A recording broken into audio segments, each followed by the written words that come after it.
آئیے آج ہم آسمانی کتابوں کے تعلق سے کچھ مسائل سماعت کرتے ہیں۔ اللہ تعالیٰ نے اپنے نبی و رسول پر، جو انبیاء اور رسول اللہ نے دنیا میں مبعوث کیا، ان کو جو ہے ایک اپنی کتاب عطا فرمائی۔ کسی کو کتاب دیا، کسی کو صحیفے دی، تاکہ وہ لوگوں کو جو ہے اس کتاب سے گائیڈ کر سکے، ان کو پراپر گائیڈ لائن پرووائڈ کر سکے۔ میرے پیارے آقا صلی اللہ تعالی علیہ وسلم کے پیارے دیوانوں، بہت سے نبیوں پر اللہ تعالیٰ نے صحیفے اور آسمانی کتابیں اتاری ہے۔ ان میں سے 4 کتابیں بہت مشہور ہیں، 4 کتابیں بہت مشہور ہیں جو آپ سب کو غالباً پتہ ہی ہوں گی۔ سب سے پہلی تورات، یہ کس پر نازل ہوئی ہے؟ حضرت موسیٰ علیہ السلام پر۔ یاد رکھیں گا، اس کو آئندہ ہفتے میں آپ سے پوچھوں گا۔ تورات کس پر؟ حضرت موسیٰ علیہ السلام پر۔ زبور یہ حضرت داؤد علیہ السلام پر۔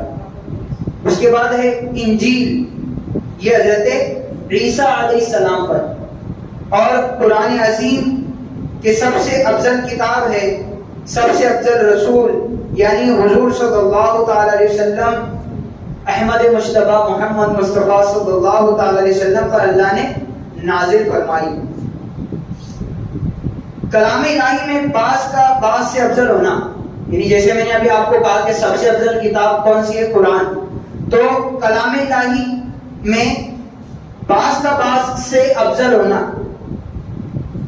اس کے یہ معنی ہے کہ ہمارے لیے اس میں ثواب زیادہ ہے، یعنی انجیل، زبور، تورات ان میں سب سے افضل اور قرآن ان میں سب سے افضل قرآن ہے۔ تو یہ جو افضلیت کی بات ہے، اس کا معنی یہ ہے اس اعتبار سے ہے کہ اس میں ثواب زیادہ ہے، ورنہ تو سب جو ہے اللہ تبارک و تعالیٰ کا کلام ہے۔ انجیل بھی اللہ کا کلام ہے، زبور بھی اللہ کا کلام ہے، تورات بھی اللہ کا کلام ہے، صحیفے بھی اللہ کا کلام ہے، لیکن قرآن میں ثواب زیادہ ہے، اس لیے وہ ہمارے لیے جو ہے سب سے افضل کتاب ہے اور اللہ کے نزدیک بھی سب سے افضل کتاب ہے۔ آسمانی کتابیں اور صحیفے حق ہے اور سب کلام اللہ ہے، ان میں جو کچھ ارشاد ہوا سب پر ایمان لانا ضروری ہے۔ قرآن کے کسی ایک حرف، کسی ایک نقطے کا ہم انکار نہیں کر سکتے۔ قرآن پوری کی پوری کتاب، اللہ تبارک و تعالیٰ اس کی ابتدا میں ہی کہتا ہے ذالک الکتاب لا ریب فیہ، یہ وہ کتاب ہے جس میں کوئی شک کی جگہ نہیں، دیر از نو ڈاؤٹ، کوئی ڈاؤٹ نہیں اس میں، اور اس کے ایک ایک لفظ پر، ایک ایک حرف پر، ایک ایک عبارت پر، ایک ایک آیت پر، ایک ایک رکوع پر اور ایک ایک جو سورہ ہے اس پر ہمیں ایمان رکھنا ضروری ہے۔